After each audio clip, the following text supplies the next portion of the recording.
Hello. Uh, Today we'll be studying about the lab programs, DA lab programs. That is our third program of DA. That is creating threads, multiple threads, and each thread will be executing one of the tasks. So before we begin, we'll see what is the use of super keyword. Usage of super keyword. The keyword super can be used to access any data member or the methods of the parent class.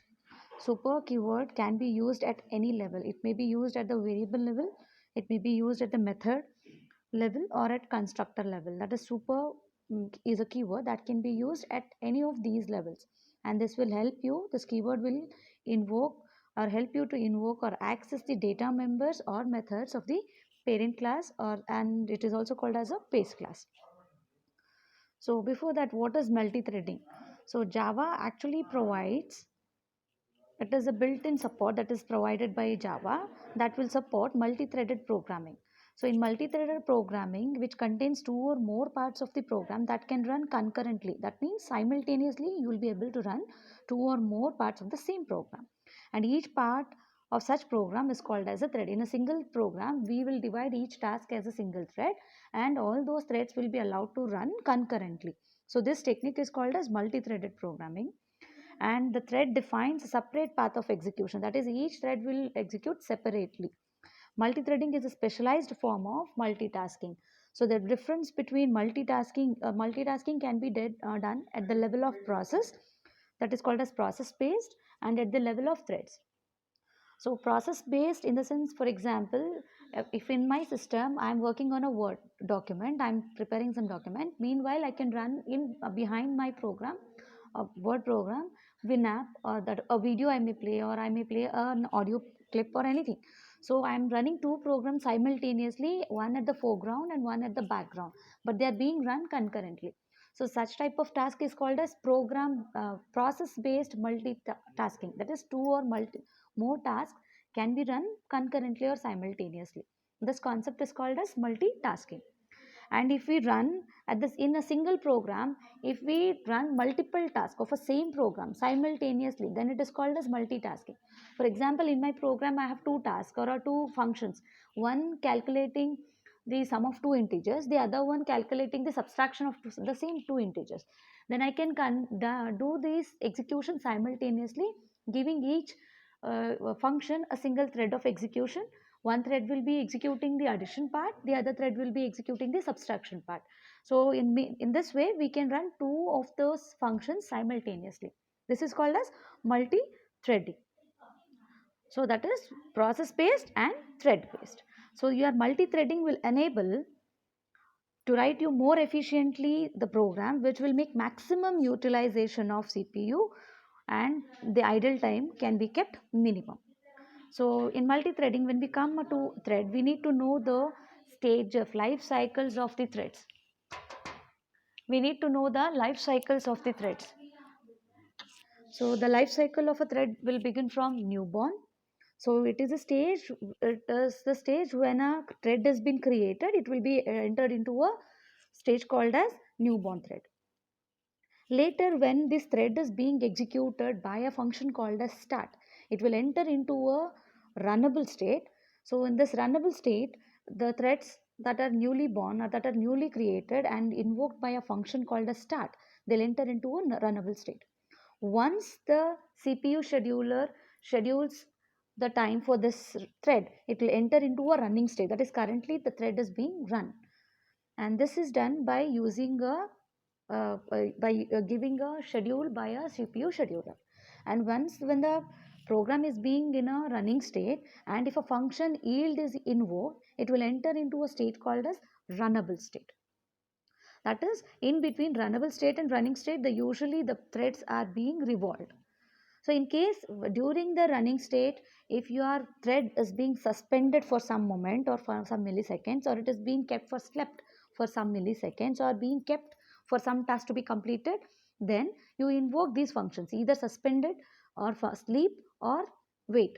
When these functions are invoked or applied on a thread, the thread will enter into a block state.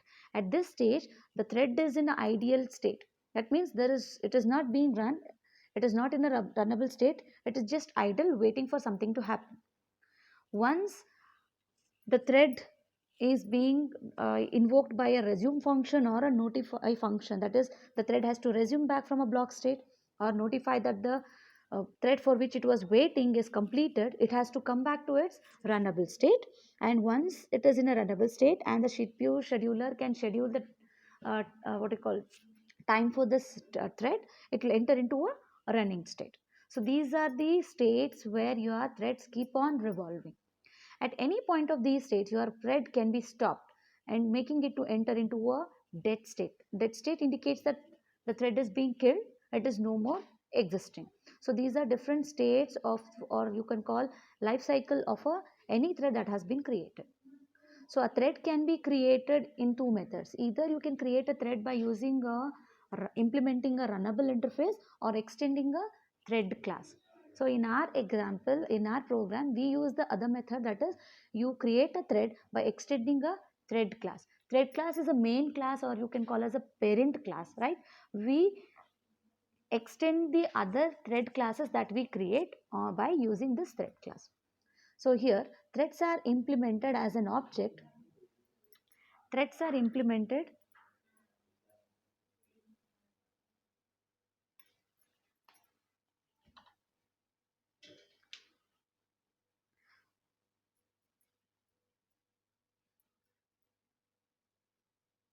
So threads are implemented as objects that contain a method called as run.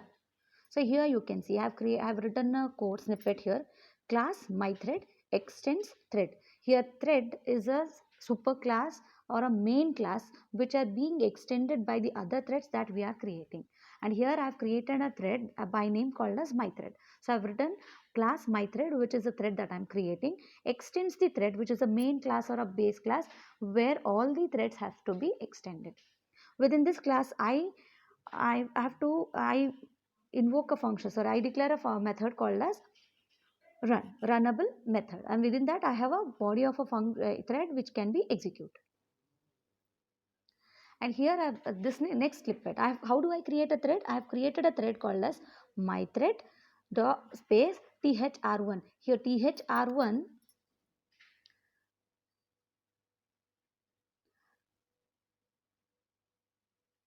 here thr1 is an object that I've created for a class called as myThread.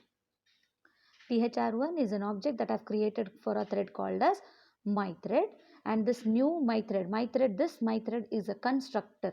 It is a constructor, and new is a keyword that is used to create an object. So this way I am creating an object for a class called as myThread, and the object that I've created is thread1, thr1. Right? And how do I start the execution of this one? I start the execution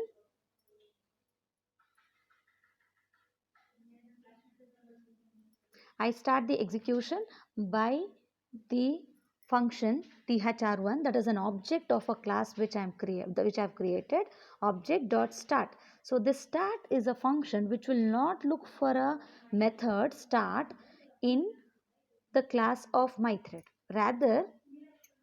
Rather it will look for a method called as run. Rather it will look for a method called as run. That means the start method is mapped to a run method.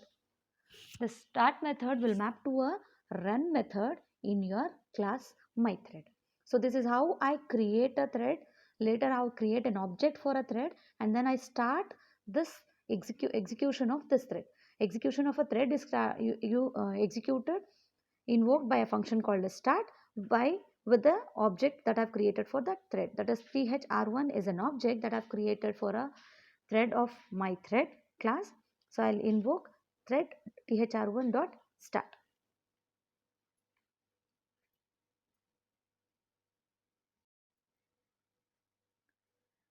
Now coming to our program that is multi-threaded, which will demonstrate, this program is only for the demonstration of implementation of multi-threaded programming using Java.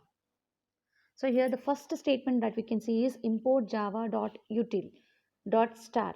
So import is, we are importing the packages. What packages? Utility packages from a Java class, right? Utility packages from Java class. And this utility package, we have different kinds of methods, classes that we have to import. For example, if I use scanner and the scanner is in a utility package. So scanner is used to read the input from your keyboard, standard input, or it may be reading an input from a file. So to read the input I use scanner.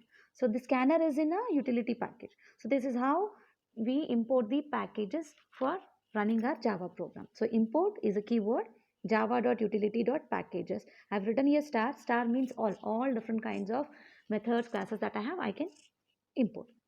So the next statement, class A extends thread. So I'm creating a thread, right? I'm creating a thread called as A, which is extending a main class called as thread. As I said, in every thread class, we should have a method called as run method. So that is why public void run. So within this method, I have a statement system.out.println generating 5 random numbers. So generating 5 random numbers is a printf statement that will be printed as it is on your screen. So the next statement, random space m is equal to new random. So what is this random? Random is a method, right? So random is a class. So what this class does, it will randomly generate the integers, floating numbers, all those things that we randomly, that is, I'm sorry, it will randomly generate the integers by itself from the system. So this is a function that I use to randomly generate the integer. So random space m is equal to new random constructor. So this constructor, it is same as a method, right? It is a special form of a method. Constructor is a special form of a method which does not have a return type. So random is a method, right? I'm invoking this one. I have created an object for this one. M is equal to new. It is a new space random constructor. So this constructor will be in the name. So here I've created random space m is equal to new random open braces, close braces and column. Random is a class which will generate the random numbers. So for this class I have to create an object. So I've created an object called as m, which is equal to new random constructor, random colon. This random colon means it is a constructor. Constructor, it is a special form of method which does not have a return type. And one more thing, when you create a object, and you have to create this object on the name of the, and this name should be as of your class. So for that I have created random. And for loop, for I int I is equal to 0, I less than 5, I plus plus. I have written a for loop which will take 5 integers, 0 to 5, 0, 1, 2, 3, 4, 5. So it will take less than 5 in the sense, no, 0, 1, 2, 3, 4. That means 5 random integers it will generate, right? So for that I have written a for loop. So within for loop I have int num is equal to m dot next init. Next init is a method that is used to read the input. Next init is a method that is used to read the integer input. Integer input. So you can see that I have written next init within bracket 10. So what does this 10 in mean? I'm passing an argument called as 10. This means that I have to generate. So I have to read the integer input ranging from 0 to 9. 0 to 9. 0, 1, 2, 3, 4, 5, 6, 7, 8, 9. So that is 10. This 10 will index from 0 to 9. That means 10 input, 10 integer between 0 to 9, it will read the input 0 to 9 plus in the plus 1 in the sense, if I want to read even 10 as my integer, so I have to write plus 1. So 0 to 9, the integer will range from 0 to 9, plus 1 in the sense plus 1 is 10. So the integer is read, the input integers are read from 0 to 10. System.out.println num. So this num is a input that I'm passing, and this num is a variable that is storing the data that is read from this function next init. When it is being read one by one, all those integers are saved in a variable called as num, and I pass this num variable as an argument for my printf statement system.out.println num. Suppose imagine if this next init has generated or has read an input 5. So this 5 is stored in a variable called as num, and system.out.println statement, I pass the argument as 5. So the next statement is try block. Within try block, I make the thread sleep for 1000 milliseconds. I make the thread sleep for 1000 milliseconds. Later it will read the next input. Later it will read the next input. That means after reading the integer 5, it will wait for 1000 milliseconds and then read the next integer. Like that, the for loop will iterate for 5 times, right? 0, 1, 2, 3, 4, and once for the to fail the once the for loop is iterated, just to check the false condition. So that is why it will reiterate for 5 times, right? And each time it will read the integer, it will sleep for 1000 milliseconds and then read the next input. So next class we have is thread B. Class B extends thread. So what is class B? It is the next thread that I am reading.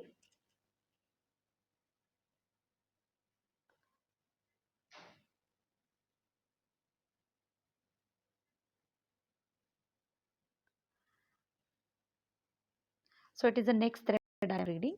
So what is the next thread I am creating? It is class B. Class B extends thread. So this is again a child class which is extending a base class called as thread. And in this thread, I declare a variable n which is of integer data type, right? And next I have created a method. This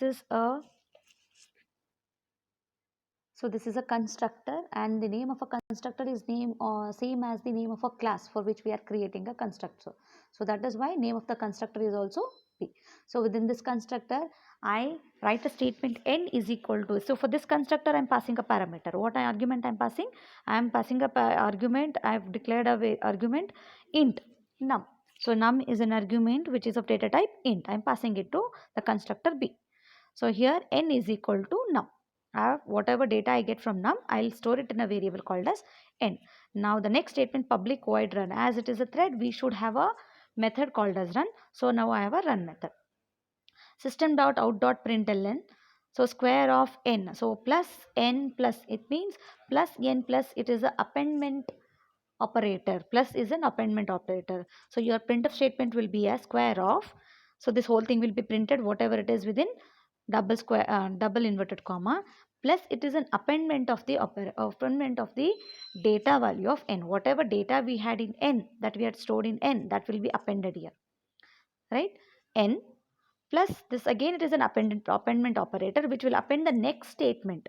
What is the next statement? Within double inverted comma I have is, so square of, suppose n was 5, square of 5 is, then again plus is an appendment operator, n into n. What is n into n? 5 into 5 is equal to 25. So the statement goes like this: square of 5 is 25.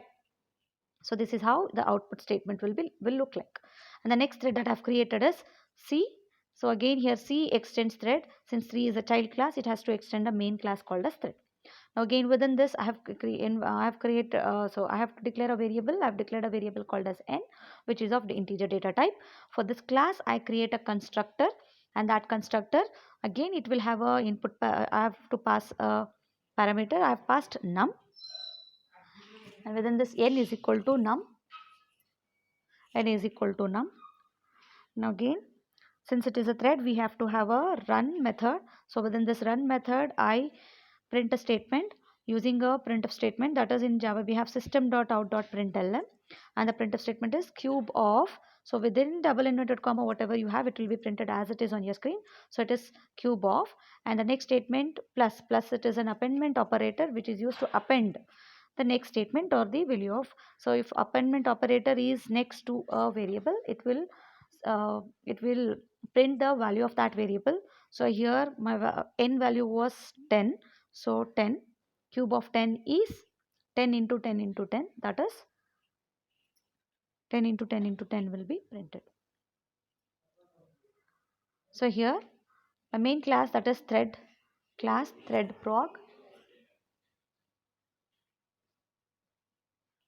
class thread. So public static void main, your execution of a program will begin from main method.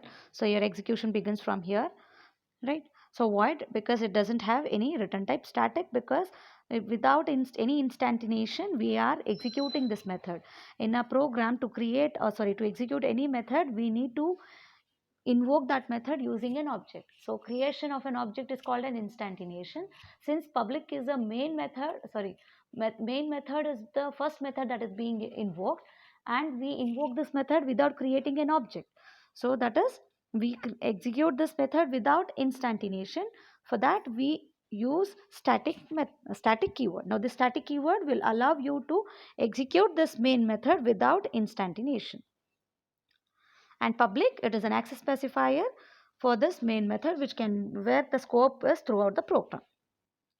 So within this, a t1 is equal to new and the constructor of a okay.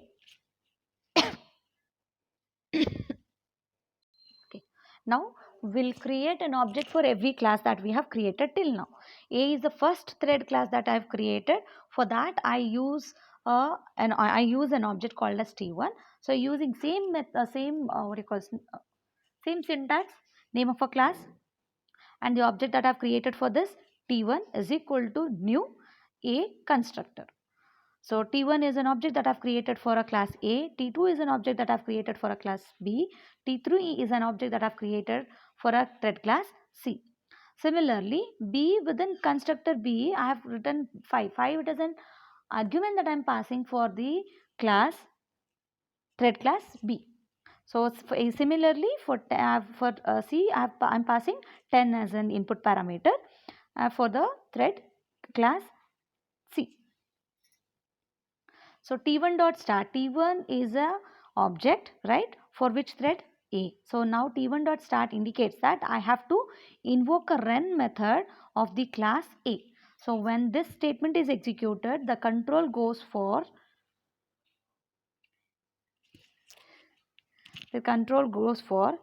thread A. Thread A run method. So within this method, we know as usual, this generating 5 random numbers printf statement is printed. Later I use a class called as random, for which I have created an object called as m, right, and the constructor random m. Now using this object, I randomly generate the integers within a system, and when it is randomly generated, I only read 5 numbers. That is why I have written a for loop which will only read 5 numbers from your system. So for I is equal to 0, I less than 5, I plus plus 0 to 4. When it comes to 5, it is a false condition. For loop terminates, right? So for loop, it will begin from 0 to 4.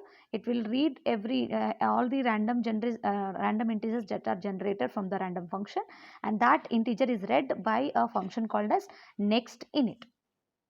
And the integer that it will read will range from 0 to 10. To range from 0 to 10, I have written next init 10, which will indicate the integers that are read will range from 0 to 9. Since I want to read the integer 10 also, that is why I have given 0 to 10. So 10 plus 1. So whatever integer it has been read from this next init method, it is stored in a variable called as num. In the next statement, I just print the integer that has been read and stored in a variable called as num on my screen by a statement called as system.out.println num. Later, once the integer that has been read is displayed on the screen, I make the thread sleep for some milliseconds by using a function called as thread sleep. I make it sleep for 1000 milliseconds. That means the thread is idle, does nothing for 1000 milliseconds. Once 1000 milliseconds are over, it will resume back for its execution and again read the next integer. So you can see within the try block, I have t1.join. So what is this join? Join is a function. It will allow the thread to wait until the other thread completes its execution. Until the other thread completes its execution. That means this T2 will wait until T1 finish its execution. T1.join indicates that the other thread have to wait until. That means the other thread has to join for the execution only once T1 completes its execution. So the next thread for execution is T2. That means T2 have to wait for the complete execution of T1. Once the complete execution of T1 is over, the T2 thread and T3 threads are invoked by using a function called as start.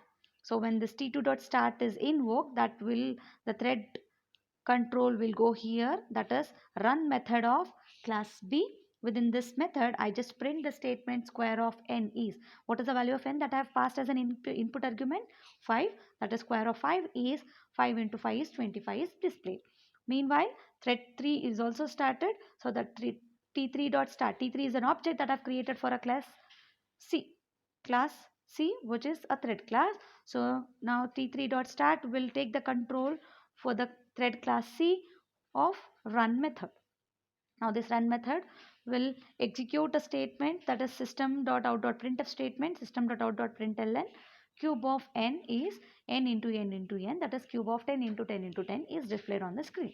So this is how multiple threads we have executed. We have seen the demonstration of creating a threads using by extending the main thread, and the join method, and the thread when it is slept it will wait for 1000 seconds. You can see the generation of random methods which will wait for 1000 milliseconds and generate the second number, and then again wait for 1000 milliseconds and then again generate the third integer.